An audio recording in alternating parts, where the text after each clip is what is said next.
বহু বছর পর এই জিনিসটা বুঝতে পারলাম যে কাছেদের থেকে ভালো শ্রোতা এই জীবনে আর কেউ হতে পারে না।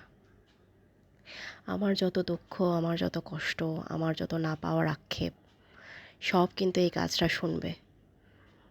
শুনে ওরা আমার সাথে ব্যথিত হবে, হয়তো নুয়ে যাবে, হয়তো একটা দুটো ফুল ফেলবে, টুপটাপ করে খসে পড়বে, হয়তো সবুজ রঙটা একটু বাদামি বর্ণ ধারণ করবে, কিন্তু অন্তত আমার কাছ থেকে দূরে চলে যাবে না, বা আমাকে মিথ্যে আশ্বাস দিয়ে আমাকে ব্যবহার করবে না।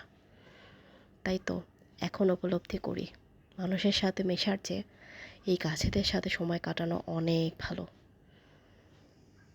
এত বছর পর উপলব্ধি করলাম যে এই খোলা আকাশের নিচে এই গাছগুলোর সাথেই আমার আসলে সময় কাটানো উচিত ছিল অনেক আগে থেকেই।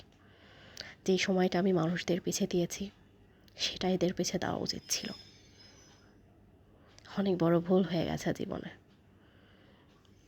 শেষটা এসে উপলব্ধি করলাম।